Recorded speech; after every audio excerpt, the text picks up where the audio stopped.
우리 하나님 말씀, 우리 시편 133편 1절 말씀입니다. 우리 하나님 말씀 시편 133편 1절 말씀입니다. 찾으신 줄 알고 봉독 드리겠습니다. 구약 시편 133편 1절입니다. 여러분 나눠드린 교환에도 나와 있으니까 교환 참조하셔도 됩니다. 봉독 드리겠습니다. 시편 133편 1절입니다. 보라, 형제가 연합하여 동거함이 어찌 그리 선하고 아름다운고. 다시 한번 읽겠습니다. 보라, 형제가 연합하여 동거함이 어찌 그리 선하고 아름다운고. 시편 133편은 구약의 교회론의 노래라, 이렇게 별명이 붙어 있습니다. 구약의 하나님 나라로서의 교회가 얼마나 선하고 아름다운고 하는 것은 이 찬양입니다. 형제가 연합하여 동거하는 것, 머리 대신 그리스도를 우리가 중심으로 그분의 보혈의 피로 한 형제가 되었기 때문에 그들이 함께 동거하고 함께 연합하고 함께 거하는 것, 이것이 얼마나 놀라운 하나님의 축복이고 은혜의 사건인가를 우리 시편 133편이 그렇게 노래 부르고 있습니다. 오늘 이 말씀을 근본 근거로 해서 오늘 우리가 주제가 되는 교회 지체 모임, 특별히 이제 우리 교회 안에 소그룹 모임이라 쉽게 말해서 그런 겁니다. 이런 모임의 그 복음적 원리와 실제가 무엇인지를 개략적으로 우리가 교환을 중심으로 해서, 교환에 담긴 말씀을 중심으로 해서 그렇게 살피면서 우리 교회가 하나님께서 어떻게 지금까지 통치해 오시고 보호해 오시고 우리의 신앙을 더 간절하게 만들어 가시기 위해서 하나님의 이런저런 섭리의 경륜을 통과하게 하고 있습니다. 오늘에 우리가 좀 집중해야 되는 그 주제가 이제 하나님 나라인데, 우리 교회가 또 혹은 성전이라고도 합니다. 하나님 나라라고도 설명하고 이제 성전이라고 설명하고, 구약식으로 말하면 아브라함에게 이스라엘 나라를 내가 건설해 주겠다 했는데 그 이스라엘 나라의 센터가 성막이니까 성전으로 대표가 되기도 합니다. 이런 우리 교회, 그걸 우리가 이제 교회 지체라고 할 수 있죠. 교회 지체 모임.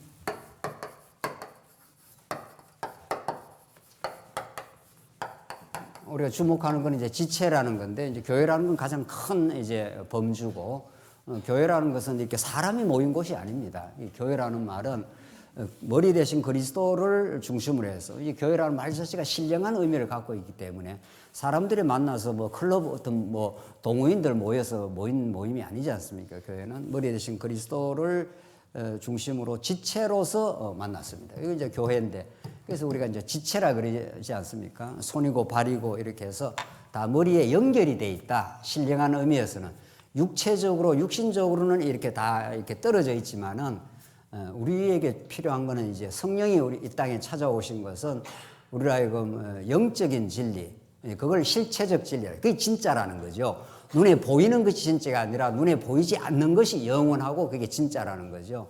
눈에 보이는 것은 보이지 않는 그 영적 실체를, 영적인 진리를 깨닫게 하기 위한 방편일 뿐이라는 거죠. 왜냐하면 육체라는 것은 언젠가는 후패해서 사라질 것이니까, 이게 진짜라면은 진짜가 없어진다 하면 그거 진짜가 아닌 거죠. 그래서 우리가 이제 하나님 나라로서의 교회라고 했을 때는 이제 지체들의 이제 모임입니다. 그래서 오늘 조금 더 집중할 것은 이게 전체가 우리 성도가 다 모인 것도 우리 교회 지체인 거죠. 근데 이렇게 전체 모였을 때는 이제 하나님의 말씀을 선포를 하지 않습니까? 하나님이 이렇게 살아계시고 이렇게 능력 많으시고 이렇게 우리를 사랑하십니다. 이건 이제 우리 말씀 선포라 그럽니다. 하나님 나라 선포. 예수님께서 하나님 나라가 이 땅에 도래했다 이렇게 선포하는 거지, 뭐 성도들에게 믿어달라 이렇게 하는 게 아닙니다. 하나님의 백성들은 그게 들리게 돼 있고 하나님의 백성이 아닌 사람은 그게 안 들리게 돼 있습니다. 그래서 선포가 이제 가장 중요한 교회의 뭐 중요한 일이지만은, 그런데 우리 교회 성도들의 생활은 다양합니다. 우리 전체가 이렇게 말씀 선포를 듣고 깨닫는 그런 시간도 있지만, 뭐 오늘 우리가 이렇게 찬양대에서, 우리 육려전대에서 찬양을 함께 뭐 우리가 기타로도 할 수 있고 피아노로도 할 수 있고 좋은 하나님 주신 그 악기를 동원해서 더 우리가 즐겁게 그 의미를 담아서 하지 않습니까? 그러면 그 작은 그 여전도의 모임 혹은 남전도의 모임에서는 이 큰 전체 모임과는 다른 생리와 다른 어떤 다이내믹한 뭐가 이루어집니다. 그렇겠죠? 전체가 모이는 대로 하나님께서 성령의 역사하시는 거지만 속회라든가 지구라든가 우리 작은 모임이 이렇게 형성되면 그 작은 모임에서는 교회 전체가 모일 때와는 또 다른 의미가 창출이 됩니다. 하나님의 역사가 있다는 거죠. 더 작은 모임은 뭐 가정이 될 수도 있고 그런 거죠. 거기는 또 거기 나름의 어떤 고유한 하나님의 역사의 방식이 있는 거죠. 그게 다르다는 겁니다. 그게 하나님은 다양한 그룹들을 형성하면서 자기가 관계하는 다른 지체들과 관계망 속에서 하나님을 배워가고 진리를 깨달아가고 있는 중이죠. 오늘은 우리가 이제 5주차가 있을 때 우리가 그러니까 3개월에 한 번씩이 될 건데 그때마다 우리가 지구 모임을 우리가 지금 기획하고 있지 않습니까? 지구 모임이 꼭 주일날만 하는 건 아닙니다. 지구 형편에 따라서 평일도 할 수 있고 토요일도 할 수 있는데 그래도 우리가 교회 전반적인 어떤 틀 속에서 한번 그렇게 해보는 게 좋겠다. 또 전에도 해왔습니다. 전에도 해왔던 일이지만은 조금 더 우리가 이렇게 그 계획 아래 지금 해봅니다. 그래서 이 작은 모임이라는 이제 쉽게 말해서 소그룹 모임입니다. 소그룹 모임이라는 것이 굉장히 의미가 있습니다. 전체 모여서 우리가 말씀을 선포를 듣는 것도 그 가장 중요한 이제 바탕이지만은 그래서 그 작은 모임을 하나님께서 왜 허락하시고 이제 가장 작은 모임은 이제 가정이 될 수 있고 그다음에 속회도 될 수 있고 우리 지구도 될 수 있고 그다음에 이제 구역도 될 수 있고 또 지구도 될 수 있고 교회 전체 모임이 될 수 있는데 또 우리 당회도 될 수 있고 재직회도 될 수 있고 우리 교회의 어떤 성교회가 될 수도 있고 어떤 목적 어떤 하나님이 주시는 하나님 나라를 이루는 다양한 입체적인 그 하나님의 역사 속에서 한 모퉁이 속에서 그 역할을 우리가 감당을 하고 있지 않습니까? 그럼 왜 하나님께서 그런 작은 모임들을 통해서 우리가 진리를 깨닫게 하실까? 이 부분을 좀 심도 있게 우리가 이해할 필요가 있습니다. 그래서 문제 제기에서 하나님 나라 혹은 성전으로서의 교회와 소그룹 모임의 중요성이라 이렇게 해봤습니다. 이 소그룹이라는 것이 전체가 모일 때와 또 다른 의미의 다이나믹한 또 거기에 친밀한 또 거기에 있을 수 있는 하나님의 역사가 있을 수 있구나. 또 성도님들이 그렇게 지금 그렇게 느끼며 살고 있습니다. 그걸 성경의 어떤 가르침을 따라서 조금 더 집중적으로 오늘 한번 살피면서 우리 지구 모임을 어떻게 하면 좋겠구나 하는 그런 신앙적 감각을 이번 시간에 꼭 터득을 하시고 이건 너무 중요한 겁니다. 여기에 작은 모임 속에 담겨 있는 하나님의 뜻을 우리가 정말 깊이 이해할 때 우리 교회 생활이 그냥 껍데기 교회 생활이 아니라 더 친밀하고 더 진지하고 더 심도 있는 우리 지체 모임이 될 수가 있는 거죠. 큰 의미에서는 교회 지체 모임이고 오늘 조금 더 집중을 하자면 그냥 아주 알기 쉽게 하려고 이제 이런 말을 쓴 겁니다. 이제 그냥 작은 모임이에요. 소그룹 모임이니까 작은 모임은 어떤 그 하나님의 역사와 원리가 있는가 이런 거죠. 그래서 조금 읽어보겠습니다. 하나님 나라로서의 교회는 지체들 간의 유기적인 관계 속에 있으며 그렇죠. 유기적인 머리 대신 그리스도에 우리가 이렇게 붙은 바 된 우리가 몸이기 때문에 한 지체도 머리 대신 그리스도와 유기적으로는 생명이 나누어지는 손이 머리와 이렇게 연결이 되어 있기 때문에 유기적인 뭐라고 되어 있어요? 관계 속에 있으며 모든 성도들은 그 관계의 상호작용, 이걸 이제 성경에서는 연결하고 에베소서에 연결하고 상합한다 이렇게 되어 있습니다. 그러니까 서로 상호작용을 하는 거죠. 이게 중요합니다. 상호작용이라는 게.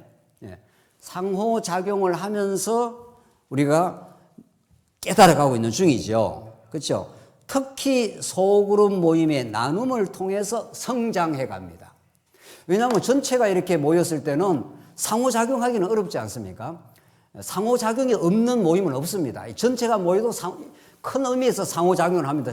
이제 강론자가 말씀을 전하고 성도님들이 깨닫고 때로는 아멘 하기도 하고 호응하기도 하고 참 말씀이 이렇게 되는구나 하면서 고개도 끄덕거리고 뭐 상호작용 안 하는 인간관계는 없습니다. 그런데 그건 전체 모임에서 있을 수 있는 일이지만은 작은 모임에 들어가면 그 상호작용의 농도와 친밀도가 달라집니다. 그렇겠죠? 특히 이제 가정으로 가봅시다. 가정에 가면은 아이의 어떤 속사정, 부부간의 그 어떤 어려움, 이런 것들을 더 깊이 알게 되지 않습니까? 그렇죠? 그래서 그 관계의 상호작용, 특히 소그룹 모임의 그 나눔이라는 방식이 있습니다. 나는 말씀을 이렇게 깨달았다. 또 이런 어려움이 있다. 이러면서 자기 근처에 있는, 자기 주변에 있는 속해 주변에 있는 지구와 틀림없이 뭔가 상호 교류가 이루어지고 있습니다. 그 교류가 친밀하고 더 깊어질수록 우리는 하나님의 말씀을 더 깊이 깨닫습니다. 제가 강론자가 이렇게 성경을 서재에서 연구를 해서 이렇게 강론을 한다. 그렇지 않습니다. 얼핏 보면 그렇게 볼 수 있죠. 제 서재는 언제든지 오실 수 있습니다. 책이 산더미처럼 쌓여 있고, 책을 연구해서 성경을, 근본적으로 성경을 연구하고 성경에 관련된 주석이라든가 신학책이라든가 이런저런 책들을 살피면서 연구를 하는데, 강론자가 성경만 연구해서 가르친다. 그렇지 않습니다. 그건 아마 신학교 교수는 그렇게 할지도 모르겠죠. 그러나 성경을 강론한다고 했을 때는 평소에 성도님들과 어떻게 교류하고 어떻게 이해하고 어떻게 성도님들의 아픔과 어떤 지금 절망의 상황들, 어려움을 그 강론자가 평소에 일주일 내내 뭔가 계속 상호작용이 일어나지 않겠어요? 그런 것들을 다 감안을 하고 그런 것들을 다 이해를 하고 그런 속에서 말씀이 이렇게 나가는 거죠. 그렇죠? 그렇습니까? 안 그렇습니까? 나는 강론자가 아니라서 잘 모르겠는데 이럴 수는 있는데. 그러니까 그 평소에 성도들과의 그 눈빛, 여러 가지 상황 이런 것들에 대해서 평소에 계속 교류가 이루어지기 때문에 그 목사라는 그 강론자는 성도님들이 어떤 지금 어려움에 절박함에 놓여져 있다. 그걸 이해하고 그것을 그 속에 어떤 하나님의 뜻이 배어 있을 것이다. 그걸 강론 말씀을 통해서 그 현실과 말씀이 만나면서 말씀이 어우러져서 나가는 거죠. 그렇겠죠? 그럼 그렇다고 좀 고개라도 그거 틀림없이 그렇습니다. 틀림없이. 강론자만 그런 게 아닙니다. 강론자만 그런 게 아니고 성도님들도 말씀을 들을 때, 이제 말씀을 듣지 않습니까? 말씀을 들을 때 평소에 혼자 신앙생활하고 혼자 일주일 내내 혼자 있다가 오늘 교회를 왔다. 그럼 평소에 이렇게 누구하고 말씀을 나누거나 아픔을 나누거나 또 기쁨을 나누거나 그런 그 관계 양상이 없을수록 말씀을 흡수하는 게 좀 약합니다. 그렇겠죠? 평소에 어떤 다른 지체하고 요즘에는 우리 속회라든가 지구에서도 카톡으로도 계속 교류를 하더라고요. 평소에 말씀으로 자꾸 다른 지체와 교류를 하고 깨닫고 아픔과 기쁨을 함께 나누면서 오늘 우리 찬양한 대로 기쁨도 슬픔도 다 감사라고 그런 것들을 평소에 계속 교류가 있는 상태에서 이미 말씀을 들을 수 있는 바탕이 형성이 되는 겁니다. 그렇죠? 본인은 자기 삶에 기쁨이 있고 기쁨이 있을 수도 있는 지금 형편이지만 다른 지체는 엄청난 지금 아픔과 어려움 속에 절망을 거치고 있는 지체들과 교류를 하고 나면은 이게 우리의 삶이구나. 이게 하나님께서 이렇게 인도를 해 가시는구나. 이런 바탕이 형성된 상태에서 말씀을 듣는 거죠. 그래야 말씀이 깊이 있게 들어옵니다. 틀림없습니다, 이거는. 그러니까 성도들하고 평소에 아무런 교제가 없다. 그러면 자기 삶의 어떤 경험 세계와 그 정도의 섭리적 바탕을 가지고 말씀을 듣게 되어 있습니다. 에베소서 2장 21절 보겠습니다. 그의 안에서 건물마다 서로 연결하고 주 안에서 성전이 되어가고 너희도 성령 안에서 하나님의 거하실 처소가 되기 위하여 예수 그리스도 안에서 함께 지어져 가느니라. 이게 건물 성전, 신령한 성전인 건물 성전이 지어져 가는 모습을 사도 바울이 그의 안에서 그리스도 안에서 건물마다 서로 연결하여 주 안에서 성전이 되어가고 그러니까 연결되어서 우리가 하나님이 거하시는 집으로 성전으로 지어가지고 연결고리가 없다. 나는 전혀. 그러면 그 삶 자체가 하나님의 통치와 깨달음의 그 폭이 그 정도밖에 안 되는 거죠. 그렇겠죠. 그래서 이건 성경이 가르치는 바입니다. 성경이 우리 성도가 평소에 연결이 되어 있다는 것은 이쪽에 연결이 되어 있지 않습니까? 이쪽의 사정이 이쪽으로 이렇게 서로 이렇게 소통이 일어나고 있는 중이죠. 그렇죠. 틀림없이 그렇겠죠. 그래서 이런 소통이 일어나고 이 소통이 또 다른 이 팔과 소통이 또 일어나고 이게 전체가 소통이 일어나면서 머리 대신 그리스도에게 집중이 되는 거죠. 머리는 그렇게 전부 전 몸을 움직이는 호르몬과 신경 체계가 있어갖고 온 몸을 그렇게 움직인다고 합니다. 머리가.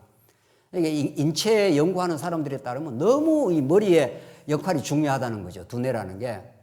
우리 예수 그리스도가 우리의 머리가 되시고 여러분과 저를 이렇게 다 연결시키고 어떤 지체와도 지금 연결시키고 있는 중입니다. 지금.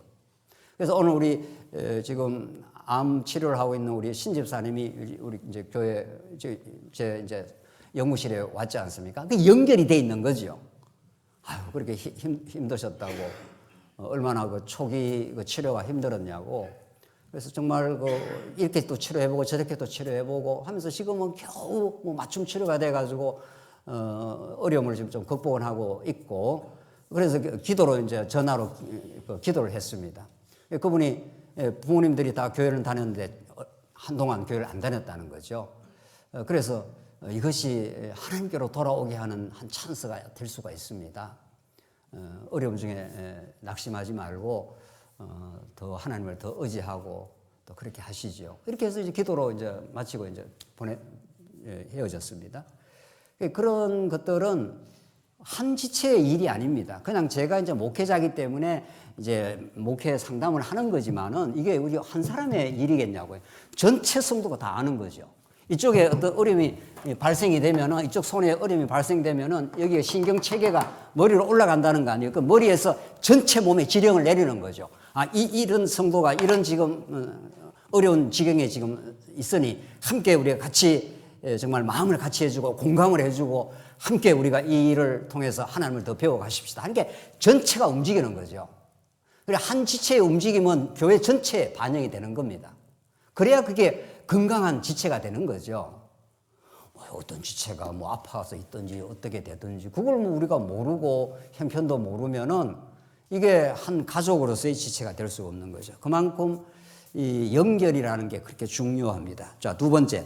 교회 지체 모임, 이제 소그룹에 조금 집중을 하면은 이제 복음적 원리가 있는데 소그룹 모임에 그 신앙적 의의가 있습니다. 여기는 하나님께서 전체 모임과는 다른 소그룹으로 하나님께서 우리를 만나게 했을 때는 특별한 의의가 있다는 거죠. 2페이지로 한번 가봅시다. 좀 읽어보겠습니다. 자, 그러니까 제가 이미 서두에서 조금 말씀을 드렸습니다만은 교회라는 것은 가장 중요한 것은 가장 중요하다기 표현보다 가장 기초적인 것은 성령의 역사에 의한 말씀 선포는 가장 기초적입니다. 그 말씀을 떠나서 말씀 되시는 그리스도를 떠나서는 어떤 그 영적인 교류가 가능하지 않다는 거죠. 그래서 말씀을 통해서 주권적인 하나님의 영광의 선포와 성도의 찬송과 기도, 즉 예배.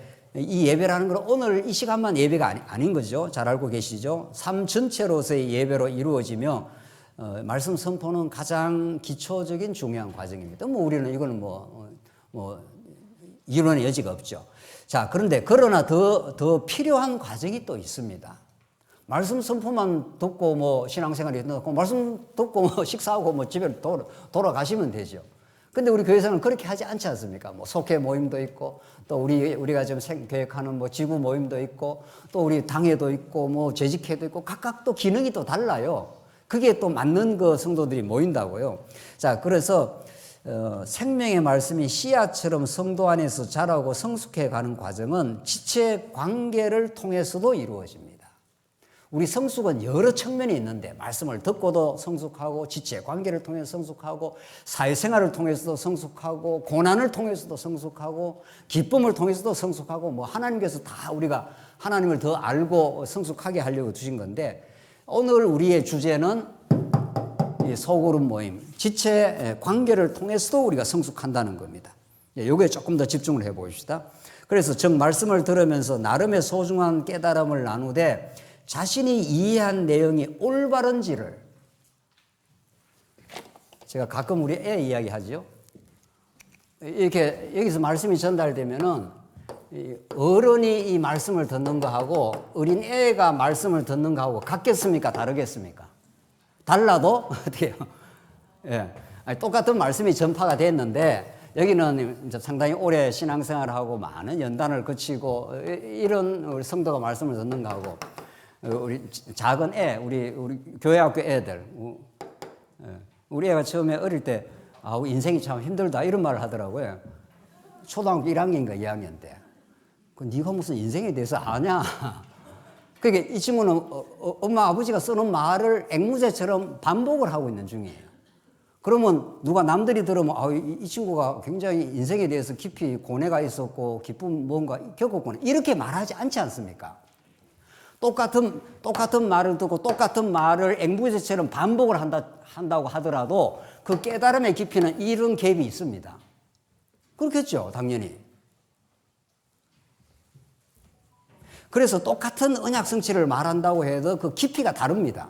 깨달음도 다릅니다. 그 깨달음이 다른 게 축복입니다. 방향은 우리는 정확하게 가고 있지만은 그 깨달음의 차이가 있기 때문에 그 깨달음의 차이에서 교육이 일어납니다. 대화를 해보면은 똑같은 교회 사태에 대해서 이렇게 해석을 하고 이해를 해도 이야기를 들어보면 이런 상태로 이해를 하고 있구나. 어떤 교회에 어려움이 생기고 빨리 해결하자는 사람이 있고 이걸 통해서 하나님의 뜻을 깨닫자는 사람이 있습니다. 다릅니다. 그러니까 믿음이 어릴수록 어떤 똑같은 A라는 사태에 대해서 믿음이 어리다는 말은 이게 문제 양상이기 때문에 문제를 빨리 해결해 합시다. 이렇게 나가요. 그러나 믿음이 하나님 앞에 자꾸 말씀을 더 깨달아가면서 이 문제라는 것을 우리의 삶의 한 부분으로 받아들이십시다. 그리고 더 주님을 의지하고 배워가도록 하십시오. 이렇게 나온다니까요.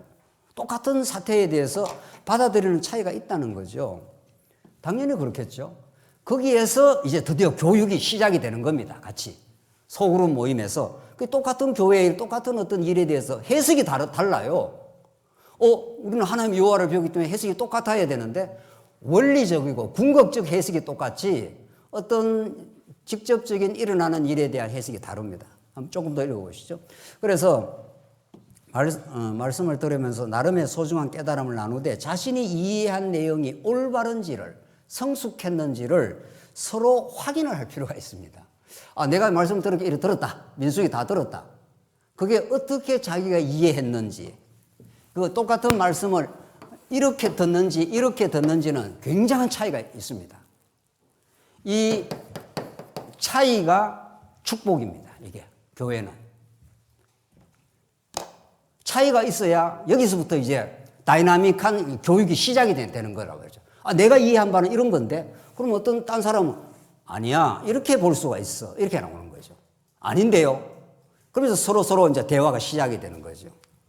그리고 대화로 다 해결되는 것도 아닙니다. 이 체험의 깊이가 너무 차이가 나면은 처음에는 무슨 소리인지 알아듣지도 못합니다. 그 이야기를 무슨 소리인지 따라오지도 못합니다. 지금 산수를 배우고 있는 초등학교 아이한테 높은 수학의 미적분을 가르친다고 해서 그 말을 그만 알아듣겠습니까? 못 알아듣습니다. 오히려 내가 이해하는 게 다다. 이렇게 나올 수가 있는 거죠. 자, 그래서 서로 확인이 하고 또 공감할 건 공감하고 또한 질문이 생길 수가 있습니다. 당연히 질문이 나오겠죠. 이런 건 어떻게 그럼 하나님 뜻으로 해석을 해야 되냐. 그리고 질문을 통해서 해소하는 과정이 필요합니다. 이것은 전체 강론에서 일어나지 않습니다. 그렇겠죠? 전체 강론에서는 막 전체적인 원리와 하나님이 살아계신 거 그게 막 선포가 되기 때문에 그거는 어떤 형편에 있든지 그냥 그건 원리적으로 다 나름대로 이렇게 깨달으면서 신앙생활을 하게 되는 겁니다. 그러나 여기서 만나면서 깨닫는 또 깨달음의 그 다이내믹한 뭐가 일어나기 시작하는 거죠. 그게 소그룹에 일어나는 일들입니다. 그러니까 소그룹에 자꾸 들어가서 자꾸 대화를 하고 교제를 하는 사람은 자기 신앙을 점검하기가 자기 신앙을 돌아보는 게 아주 잘 되는 거죠. 그렇겠죠. 근데 나는 아무도 교제를 안 하고 신앙생활을 한다. 그러면 자기가 여기 있는지 자기 신앙을 돌아볼 계기가 없는 겁니다. 근데 놀라운 사실은 자기가 다 알았다고 착각을 할 수가 있습니다. 왜냐하면 우리가 언약 성취라는 게 워낙 이게 원리가 확고하기 때문에 뭐 널 들어도 언약 성취인데 뭐 이렇게 확 넘어가 버릴 수가 있는 거죠. 그렇지 않습니다. 저는 뭐 제 신앙 이야기해 보죠. 제가 10년 전, 20년 전, 30년 전 제가 똑같은 말씀을 원리적으로 언약 성취를 한 번도 내가 바꿔 본 적은 없어요. 그런데 이 본문을 풀어가는 방식은 야, 내가 전에는 이런 말씀을 너무 내가 몰랐구나. 정말 교회에 큰 아픔을 겪고 나니까 고린도전서가 완전히 새롭게 들어오는 거구나. 완전히 새롭습니다. 민숙이 여러 차례 강의했습니다. 이전에 있었던 교회에서 여러 차례 강의하고 여러 차례 그러나 많은 걸 경험하고 겪고 또 무너지고 또 무너지고 또 무너지고 내가 뭔가 할 수 있다고 생각했던 모든 자아상들이 다 하나님께서 깡그리 무너뜨리고 나서 다시 민수기를 보면 하나님 하시는 일이구나 이렇게 되는 거죠. 전에도 그 말은 했죠. 그러나 그 폭과 넓이는 다른 거죠. 전혀 다른 하나님을 만나는 듯한 느낌이에요. 아마 또 5년이 지나고 10년이 지나면 또 달라지겠죠. 그걸 우리는 날로 어떻게 된다고요? 새로워진다 그럽니다. 그게 아주 제 신앙이 정상적이라는 뜻인데, 하나님께 나는 그걸 축복이라고 생각합니다. 전에도 다 아는 거, 그냥 연구할 거나 있나, 대충 아는 거 전하지. 이렇게 되어지질 않습니다. 마치 새로운 말씀을 보는 것처럼. 완전히 새로운 말씀을 보는 느낌. 저는 내가 이걸 어떻게 말씀을 전했지? 이런 느낌. 사랑하는 성도님들, 어떻습니까? 여러분의 신앙은 전에나, 예수님만 어제나 오늘이나 똑같이 전에나 10년 전이나 20년이나 오늘이나 똑같다 이렇습니까? 우리 고명하신 권사님들. 그러면 그게 문제인 거죠. 야, 전에하고 또 다르네. 말씀이 새롭게 들리네. 내가 이런 고통과 어려움을 치르고 나니 정말 말씀 아니면 못 살겠다고 하는 더 강렬한 마음이 생기네. 이런 것들이 여러분의 소그룹에서 나누어질 수가 있습니다. 그건 전체가 모여갖고는 할 수가 없잖아요. 자, 복음에 이걸 내면화 과정이라 합니다. 자, 이런 과정이 자신을 돌아보고 자기의 신앙 상태를 돌아보며 또한 지체를 더 깊이 이해하거나 혹은 수용하게 되면 이 과정들이 자기 자신을 참으로 이해하는 과정이 된다. 여러분들 하나님을 알고 자기를 아는 게 신앙의 전부 다입니다. 하나님을 알고 자기를 알면은 자기가 얼마나 무능하고 죄인임을 알면 전적으로 하나님을 의지하겠죠. 그렇죠? 그게 신앙 전부 다인데 그게 원리입니다. 그 하나님을 알고 자기를 알아가는 평생에 걸리는 작업이라는 거예요.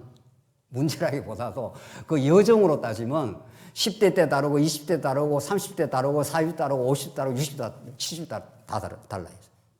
그래서 결국은 정리를 하자면 성도들의 신앙 인격이 실제로 양육되고 무장되어 온 과정이란 이렇게 질문을 해봅니다. 우리가 말씀을 듣는 건 가장 중요하고 가장 바탕인데 성경 강론은 근본적인 방향성을 제시를 해줍니다. 그렇겠죠? 우리의 삶은 하나님을 배우는 겁니다. 하나님을 아는 데 있습니다. 이게 이제 근본적인 우리 신앙의 방향성인 거죠. 그리고 원천적인 말씀 공급으로서 기본 바탕이 된다. 그러나 또한 소그룹 안에서의 나눔은 그 말씀의 양식을 각 지체가 서로 간의 깨달음을 나누면서 차이와 새로운 차원을 피차 배우고 실제 인격 속에 내면화합니다. 차이와 새로운 차원이 생깁니다. 차이가 생기고 자, 오늘 이 말의 의미 하나만 잘 우리가 깨달으면 뒤에 이야기는 다 그런 이야기입니다. 차이가 생긴다는 거예요. 그러니까 우리 모두가 진리 안에 하나다 그러니까 똑같아 이런 뜻이 이런 게 아니라는 거. 똑같다는 건 원리가 똑같습니다. 여러분과 저에게 주인은 예수 한 분밖에 없습니다. 이런 거는 완벽하게 일치가 되죠. 그런데 이걸 깨닫고 자기 삶 속에 적용되는 과정을 통해서 자기 삶을 해석하고 이해하고 다른 지체를 이해하고 자기를 이해하는 방식은 끊임없이 이게 진행 중입니다. 자기 자신에 대해서도 다른 지체에 대해서도 어떤 지체에 대해서 어떤 내 마음에 안 드는 지체가 옆에 있다 치십시다. 또 갈등을 일으킨 지체가 있다 치십시다. 그게 인간적으로 싫은 거죠. 우리 성도님들은 다 신앙이 너무 좋아가지고 하나도 뭐 미운 사람 없다 뭐 이런 분이 있는가 봐요. 안 그렇죠? 그래서 어떤 내가 마음에 안 드는 뭐가 있다 칩시다. 그게 세월이 지나가면서 달라집니다. 전에는 원수같이 생각했던 사람이 그건 아니구나. 내가 왜 저 지체를 내가 저렇게 힘들게 생각할까? 저 지체에도 미숙한 점이 있지만 내가 그걸 못 받아들이는 내 안에 미숙함도 있겠구나. 이렇게 바뀝니다. 말씀을 자꾸 듣는다. 그럼 나중에 더 성숙한 어떤 경험을 경험하면 다른 지체야 또 하나님께서 알아서 하실 일이고 내가 문제였구나. 내가 너무 좁은 세계관, 좁은 가치관, 좁은 인생관에 빠져가지고 내가 내 좁은 마음으로 저 성도를 이해를 못하고 수용을 못했구나. 그래서 내가 넉넉해지고 그래서 사도 바울이 고린도전서에서 너희가 마음을 넓혀라. 우리는 바울파, 우리는 게바파, 우리는 아볼로파. 그게 얼마나 미숙하고 어리석은 자기중심적 세계관이냐. 마음을 좀 넓혀봐. 마음 넓히는 게 내 마음대로 되는 건 아니고 이제 하나의 복음을 가르쳐 주면서 이제 결론적으로 그렇게 말하는 건데. 그래서 정말 복음 안에서 마음이 넓으시면은 문제가 안 되는 거예요. 원수가 없다니까요. 굳이 따지면 원수가 어디에 들어앉아 있습니까? 내 안에 들어앉아 있습니다. 내 안에. 원수라는 게 나를 괴롭히는 원수는 나의 죄성이니까. 이거 이해하시죠? 그래서 전에는 어떤 사람이 별로 마음에 안 들고 그 사람이 마음에 안 드는 정도가 아니고 싫은 아주 싫은 그런 사람이 그 사람에 대해서 그 영혼에 대해서 이해를 하게 되고 그 사람도 내게 해코지를 했거나 문제를 일으켰는 그 사람이 얼마나 그 영혼이 정말 안타까운 상태니까 저렇게 남에 대해서 힘들게 살아가는구나 이렇게 이해를 하게 됩니다. 남을 이해한다는 건 놀라운 영적인 활동입니다. 성령이 우리 안에 역사할 때 가능합니다. 우리는 남을 이해를 못합니다. 이해할 수 없어. 받아들일 수 없어. 이러지 않습니까? 그러니까 그거는 그 사람이 문제가 아니라 받아들일 수 없는 내 마음이 문제인 거죠. 내 마음이 좁으니까. 우리 하나님은 마음이 너무 넓어서 죄인 같은 우리 원수 같은 우리 인생들을 하나님을 다 십자가에서 그리스도를 죽인 이 원수 같은 인생들을 다 용납하고 수용하고 다 받아들이고 다 있지 않습니까? 우리가 그렇게 하루아침이 되는 건 아니지만 복음을 깨닫는다는 것은 그렇게 변해가고 그렇게 깨달아가는 중입니다. 이걸 복음의 내면화라고 합니다. 지금 복음이 밖에서 머리에서 이론적으로 빙빙빙빙 도는 게 아니라 내 인격이 되고 내 삶의 피와 살이 되는 과정은 많은 과정을 거칩니다.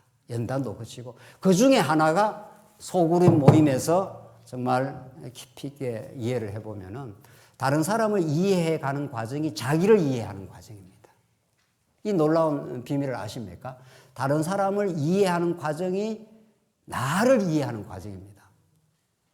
그리고 우리 사람은 자기를 모른다는 거 아니에요. 복음을 깊이 모르면 자기가 얼마나 죄인인지, 얼마나 자기가 편향된 존재인지, 얼마나 자기 경험에 매여 있는 존재인지 그걸 다른 사람하고 교섭을 안 해보면 그걸 깨달을 길이 없습니다.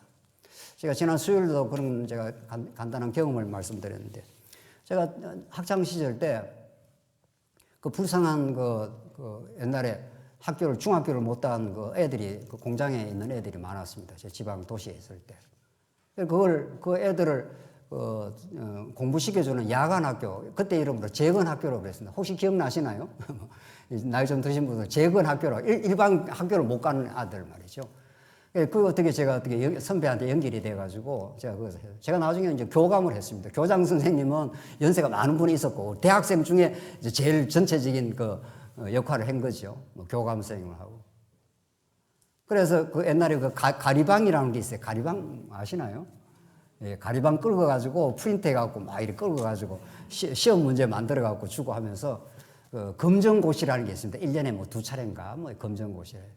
그 애들은 정상 학교를 못 갔으니까 그래서 6개월 가르쳐보고 검정고시에 다 데려가고 주머니 털어갖고 그 용돈 학교 다닐 때 뭐 용돈이라고 얼마나 있습니까? 그걸 털어가지고 가리방 끌어가지고 시험 쳐주고 마지막에 검정고시 애들 막 졸업식 날 때는 펑펑 울고 우리 선생님 뭐 졸업식 하면 난리가 나는 거죠. 그래서 그 재미로 대학생활을 보냈습니다. 그때 예수 믿기 전이에요. 나중에 알고 보니까 그게 엄청나게 일반적으로는 도덕적으로 선한 일이죠. 그렇죠? 불쌍한 애들을 뭐 주머니 털어갖고 해주고 했으니까. 그러니까 의인도 그런 의인이 없죠. 그래서 저는 제 자의식이 김규욱은 굉장히 의인이다. 대학교 4학년 때 예수를 믿게 됐는데 예수를 믿고 나니까 이게 완전히 자기 만족을 위해서 한 거예요. 괜히 마음이 좀 허전하니까 그 학교 올라가서 열심히 가르치면 애들이 우리 선생님이 해준단 말이죠. 알아준단 말이죠. 그러니까 마음이 좀 뿌듯한 거예요. 그래서 내가 예수 믿어 이 도둑놈아, 너는 도둑놈이야. 하나님의 영광을 네가 갈취를 했어. 다른 사람을 도와준답시고 도와준 게 아니고 자기의 허전한 마음을 가르치면서 그 돌아오는 그 보상을 기대를 한 거죠. 뿌듯합니다. 아주 뭐 뿌듯하게. 그 의인도 그런 의인이 없어요. 그 예수 믿고 가정생활, 결혼생활하고 결혼생활 해보니까 죄인도 그런 죄인이 없네요. 하도 우리 성도님들은 말씀을 많이 듣고 해서 의인이 다 돼가지고 이런 말이 전혀 공감이 안 되는가 봐요. 전혀 공감이 안 되죠. 공감되는 분 한 다섯 분 있는 것 같아요, 지금. 자, 중요한 거는 이게 작은 모임에 들어가서 자기의 평소의 가면과 입었던 껍데기를 벗어버리고, 가정이라는 게 그런 거고, 작은 모임일수록, 안전한 작은 모임일수록 자기 이야기를 편안하게 할 수가 있는 거죠. 나는 지난날 이렇게 살아왔다. 이런 실수와 어리석은 죄를 다 짓고 살았다. 이걸 편안하게 이야기해도 받아줄 수 있는 작은 모임이 있다면 굉장히 그 사람은 행복한 사람입니다. 나는 이 말 하면 안 돼. 이 말 하면 찍혀. 이거는 그 집단이 굉장히 미숙한 집단인 거죠. 가정에 들어가서 편안한 건 왜 편안합니까? 뭐 가정에 나와서 뭐 홀렁 벗고 있어도 되고 뭐 서로를 다 뭐 미숙한 걸 다 하니까 어차피 뭐 다 하는 거니까. 그렇죠? 근데 교회만 와도 딱 달라요. 교회만 와도 딱 벌써 넥타이 메고 쫙 이렇게 오기 때문에 아주 나이스하게 등장을 하죠. 지난 일주일 동안 아무 일도 없었는 것처럼. 지금 엄청난 일이 일어나고 있습니다. 우리 교회 안에는. 엄청난 지금 어려움과 엄청난 문제 양상과 죄성의 폭로와 이런 일이 일어나는데 교회 와서 이렇게 나이스하게 딱 등장을 하고 뭐 그냥 말씀 딱 듣고 집에 가면 아무 일이 없었던 것처럼 그 사람이 아무 변화도 없습니다. 아무 깨달음도 없습니다. 문제는. 그렇게 수십 년을 신앙생활 하는 수가 있습니다. 죽을 때까지 그렇게 할 수도 있습니다. 그래서 말씀을 듣긴 들었는데 실제로 자기의 내면의 아픔과 실제의 상태와 이런 것들을 진지하게 성도들하고 나누어 보고 정말 그랬다. 나는 정말 말할 수 없는 죄인이었다. 사도 바울의 고백이 다 그런 거예요. 사도 바울의 서신서를 보면 다 그런 이야기를 하니까 나는 죄인 중에 괴수라. 나는 폭행자라. 나는 말할 수 없이 하나님을 떠났던 인생이라. 그런데 하나님께서 나를 이렇게 사랑했기 때문에 사도 바울은 자기를 오픈하는데 전혀 거침이 없습니다. 그러니까 자기를 오픈하기 때문에 상대방도 편안하게 오픈을 할 수가 있는 거죠. 자기가 아무 말도 안 했으면 상대방도 아무 일도 없습니다. 아무 일도 발생하지 않습니다. 말씀은 들었는데 놀라운 사실은. 그래서 우리 교회가 새롭게 정말 진지하게 성장이 되게 하기 위해서는 이 차이와 새로운 차원이 발견되는 게 중요합니다. 차이가 있다는 거죠. 이 차이는 굉장히 존중될 이유가 있습니다. 서로의 해석이 다를 때 그럼 내 해석이 좀 어디가 좀 미숙한가? 왜 저분은 저렇게 해석을 하고 나는 이렇게 해석을 하지? 여기서 진지한 기도가 필요하고 서로 진지하게 교제할 이유가 있습니다. 그래서 가능하면 여러분들이 주위에 자꾸 신앙이 깊어져 가는 사람과 교제를 해보라는 거 아니에요. 맨 자기 어린애들하고 교제하고 다니면서 내 신앙이 좋아 이러면 그 신앙을 어떻게 돌아볼 수가 있습니까? 가능하면 내하고 해석이 다른 무언가 믿음의 선진이 될 만한 이런 사람들 주변에 많이 두는 것이 자기에게 굉장히 복입니다. 아, 내 해석이 다가 아닐 수가 있어. 인간은 철두철미하게 자기 절대화 경향을 가지고 있습니다. 자기가 신의 자리에 있는 것처럼, 마리가 마치 다한 것처럼 이런 자리에 늘었기 때문에 성장하지 않습니다. 그러면 성장할 수가 없어요. 그래서 우리는 누구하고인가 자꾸 신앙의 교류를 통해서 겸허하게 배우려고 하는 것이 가장 중요합니다. 목사도 마찬가지고, 목사가 가장 위험한 자리일 수가 있는 거죠. 마치 성경을 다 알고 있는 것처럼. 성경을 이론적으로 좀 알 수 있지만은 목사도 한 지체일 뿐이고 연약한 지체일 뿐이에요. 그래서 끊임없이 다른 지체하고 교류하고 배우면서 내가 부족한 것이 무엇인가 깨달아가는 차이와 새로운 차원이 교제에서 늘 발생을 합니다. 거기에 민감한 사람은 소그룹 모임에서 굉장히 즐거움을 느낄 겁니다. 아, 차이가 생기네. 또 새로운, 내가 몰랐던 새로운 차원이 저 지체에게서 발견되고 깨달음이 나오는 거구나. 그럼 한번 들어봐야 되겠다. 이렇게 되는 거죠. 그런 게 굉장한 즐거움입니다. 그걸 교회에서, 속회에서, 지구에서, 여러 모임에서 뭐 있지 않습니까? 계속 거기에서 배우려고 할 때 우리 신앙은 굉장히 강건하게 성숙을 합니다. 그런 마음이 없이 그냥 말씀만 듣고 뭐 그냥 일만 하다 간다 이러면은 진지하게 자기 내면을 들여다볼 시간이 없는 거죠. 자, 그래서 두 번째 소그룹에서의 신앙적 배움인데 제가 지금까지 말씀드린 거, 그래서 자기 죄성의 발견과 지체를 이해하는 게 굉장히 중요합니다. 인간은 사물이 있으면 인간의 이 자리에서는 여기 정도밖에 못 봅니다. 이 사면에 있는 뒤에 있는 모습을 안 보입니다. 사람은 그렇게 볼 수가 없어요. 하나님만 이 지금 사물의 사태에 대해서 하나님만 이 사태를 다 알 수 있지. 사람이 여기 있으면 여기밖에 안 보이지요. 여기 있는 사람은 여기밖에 안 보입니다. 천하 없는 사람도 어떤 사물의 전모를 알 수가 없습니다. 그러니까 이 사람과 이 사람이 만나서 교제를 하면은 이 사태 전체를 좀 입체적으로 이제 알 수가 있죠. 여기 있는 사람도 여기만 보이지 않습니까? 여기 있는 사람 여기만 보일 거고. 그러면 이 네 사람이 만나면은 어떤 사태에 대해서 전체적으로 알 수가 있는 겁니다. 여러분 자신을 잘 압니까? 여러분 자신을 잘 아십니까? 모릅니다. 나는 어떤 존재인지 잘 모릅니다. 그런데 가정생활을 해보고 만나서 대화를 해보면 저렇게 판단도 하고 저렇게 생각도 하는 거구나. 이런 사태에 저렇게 반응도 하는 거구나. 그러면 내 반응에 대해서 객관화를 할 수 있고 서로가 교제를 하면서 하하 이거 내가 본 게 다가 아니네. 이런 자각이 생겨나면서 말씀을 깊이 듣게 되어 있습니다. 그렇겠죠? 그래서 부부가 되었던 부자가 되었던 성도 간이 되었던 자꾸 깊이 있게 교제하는 게 얼마나 우리 신앙생활에 유익한지 모릅니다. 얼마나 유익한지 모릅니다. 자기 입장의 한계, 자기 관점의 편향성이라는 게 있습니다. 그것을 성찰하는 게 중요합니다. 여기 있는 사람은 죽어다 깨나도 저쪽 뒷면이 안 보이죠. 그러니까 이 A라는 사람과 B라는 사람이 만나면 새로운 차원이 이제 생겨나요. 뭐 이렇게도 생각해 볼 수 있네. 저렇게도 보네. 이런 일이 일어납니다. 반드시 일어납니다. 그래서 더 많이 교제를 하십시오.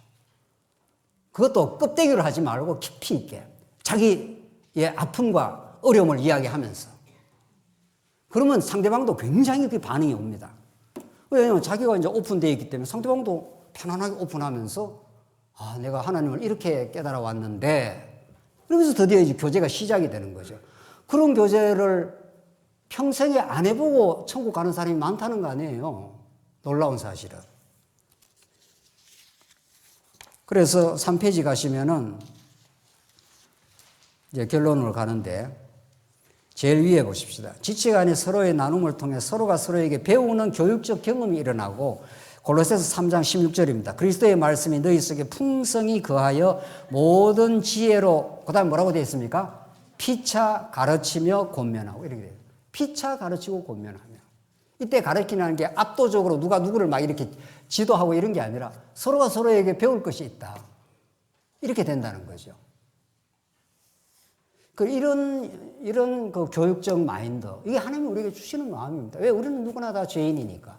누구나 다 우리는 사물을, 전모를 보는 사람이 아닙니다.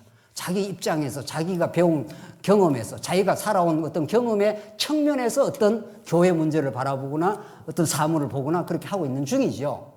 그거 인정되십니까? 예, 그거 인정되십니까? 자기가 지금 경험하고 살아오고 배워오고 뭐 했던 그런 어떤 수준에서 사물을 지금 보고 있다고요. 그러니까 그런 자기의 편향성을 인정하는 게 중요합니다. 그러면 반드시 회의를 통해서 자기 주장을 계속 하려는 게 아니고 다른 사람 견해는 어떨까? 이렇게 이미 마음이 열려 있습니다. 다른 사람은 이 일을 어떻게 보고 있지? 굉장히 궁금하고 거기서 시너지가 생기는 거죠. 결합이 일어나는 거죠, 뭔가. 그걸 하라고 이렇게 우리가 더불어 살고 있습니다. 그걸 안 하면 교회는 교회 본령을 하고 있는 게 아니죠. 말씀만 듣고 집에 가면 되지 않습니까? 그걸 하라고 속회도 하고, 그걸 하라고 지구도 하고, 이렇게 하는 겁니다. 그래서 정말 중요한 것은 궁극적으로 이런 소그룹 모임의 교제를 하면 궁극적으로 하나님과 그 은혜와 사랑을 더욱 깊이 알아갈 수 있는 계기가 된다는 거예요. 이게 이제 포인트입니다, 오늘. 이걸 하면 뭐 자기를 알고 지체를 알 수도 있지, 더 알아가는 것도 너무 중요한데, 진짜 중요한 거는 우리가 하나님의 말씀을, 하나님을 그런 진지한 교제를 깊이 있게, 그 아픔을 나누면서 한 사람은 하나님의 말씀을 깊이 있게 듣습니다. 아, 내가 안 게 다가 아니야. 이런 어떤 겸허한 마음으로 말씀을 듣기 때문에 언제나 들을 때마다 새롭습니다. 그럴 겁니다, 아마. 그러나 들을 때마다 새롭지 않다는 것은 자기가 뭔가 교제를 통해서 깨어져 보지 않았기 때문입니다. 자기 자신의 옹골찬 자기 세계를 그냥 유지를 하고 있기 때문에 들어갈 틈이 없는 거예요. 쉽게 말하면은. 근데 다른 지체와 교제하면서 차이가 생기네. 내가 본 게 다가 아닌가 봐. 새로운 차원이 드러나네. 이런 마음을 자꾸 느껴본 사람은 말씀도 그렇게 듣습니다. 이게 하나님이 하시는 일이죠. 자, 오늘 보십시다. 영원하고 절대적인 진리는 교회의 지체 관계의 과정을 거치며 더욱 깊고 넓게 알게 됩니다. 성경 에베소서 3장 18절이 너무 중요한 말씀입니다. 한번 읽겠습니다. 너희 모든 성도와 함께 이래 되어 있습니다. 모든 성도와 함께 지식에 넘치는 그리스도의 사랑을 알고 그 너비와 길이와 높이와 깊이가 어떠함을 깨달아. 혼자 그리스도의 그 넓은 사랑을, 넓이와 깊이와 높이를 깨닫는다, 이렇게 말하지 않죠. 성경이 그렇게 되어 있죠. 너희 모든 성도와 함께 하나님의 그 사랑의 깊이와 넓이를 점점 깨달아 간다, 이렇게 되어 있죠, 성경이. 그렇죠. 이 말이 무슨 말입니까?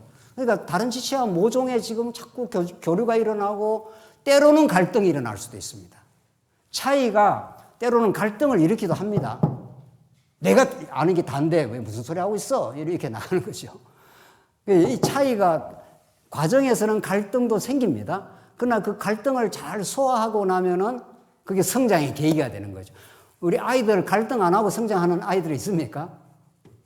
아이 둘셋 키운 우리 권사님들 대답하시죠. 저는 하나밖에 안 키워가지고. 둘셋 키우면 갈등도 하죠. 갈등해야 더 진해집니다. 갈등해야 다르구나 내하고, 다르구나 하고 배타를 하는 게 아니고 다르기 때문에 저 사람을 통해서 내가 배울 수가 있어, 이렇게 되는 거죠. 성경 놀랍습니다. 전에 안 보이던 차원이 자꾸 새롭게 보이고, 우리는 그런 소그룹 모임을 통해서 3페이지 제일 밑에 누가 누구에게 불만이 있거든 서로 용납하고 피차 용서하되 주께서 너희를 용서하신 것 같이 너희도 그리하고 이 모든 것 위에 사랑을 더하라. 이는 온전하게 매는 띠니라. 이게 우리 신앙생활입니다. 우리는 사람에 대해서 불만할 수 있습니다. 근데 그 불만을 하다 보면은 내가 문제였구나. 저 사람도 뭐 미숙한 게 뭐 있겠죠. 누군가도. 그러나 그 불만을 토하는 내가 내 삶 속에 만족이 없었구나. 이 놀라운 깨달음을 얻습니다, 정말. 그리고 피차 용납하고 용서하되 주께서 너희를 용서한 같이 그리하고 이 모든 것 위에 사랑을 더하라. 이런 말들이 이제 허투루 지나갈 수가 없습니다. 이제 여러분과 저는 하나님이 딱 막 달린 골목에 딱 놓아놓고 지금 이 말씀을 어떻게 받아들일래? 이걸 통해서 너 자신이 무너지고 새롭게 성장할래? 안 그러면 있는 그대로 살래? 이렇게 하나님께서 육박하고 들어오는지 모릅니다. 하나님, 내가 다 한 것이 다가 아니었네요. 내가 다 한 것을 다라고 생각했던 오만에 우리가 너무 많이 빠져 있었네요. 이런 거죠. 마지막으로 실제입니다. 소그룹 인도자는 참 중요합니다. 그리스도 중심의 섬기는 자세가 꼭 필요하고 우리 소그룹 인도자는 전체 모임을 위한 세밀한 준비도 필요합니다. 우리 이제 4월 마지막에 우리 지구 모임을 할 때 참 기도하시고 자기도 오픈하시고 모임 전체의 맥을 잘 짚으시고 오늘 특별히 들은 말씀을 나눌 때 누구라도 좀 편안하게 이야기할 수, 그게 무슨 정답과 오답이 있겠어요. 그냥 깨달음을 그냥 편안하게 할 수 있도록 잘 가이드하고 격려하고 어려움 있을 때 같이 공감하고 위로하고 이렇게 여러분이 그런 좋은 인도자가 될 때 가장 많이 성숙할 수 있습니다. 알고 보면은 강론자가 말씀을 늘 함께 할 수밖에 없고 성도님들의 아픔을 늘 경청할 수밖에 없는 자리이기 때문에 저는 이 자리가 여러분을 가르치는 자리가 아니라 가장 많이 배우는 자리라고 생각합니다. 정말 여러분이 교회에 조금이라도 다른 지체의 인도자가 되기 위해서 더 많이 기도하시고 더 많이 겸손하시고 더 풍성하고 놀라운 진리의 세계로 가길 바랍니다. 기도하겠습니다. 하나님 아버지 은혜를 감사합니다. 우리가 이전과 다른 더 깊고 넓은 하나님의 은혜와 사랑의 세계로 가기를 참으로 원합니다. 그렇게 깨닫기를 원하고 우리 교회가 작은 지체 모임을 통해서 우리 지구 모임을 통해서 우리 속회를 모임을 통해서 그렇게 서로가 깊이 교제하고 서로가 깊이 자신의 재성과 편향성을 인정하고 그렇게 지체와 더불어 성숙해가는 깊고 넓은 하나님의 넓이와 깊이의 세계로 우리를 인도해 주시옵소서. 예수님 이름으로 기도하옵나이다. 아멘.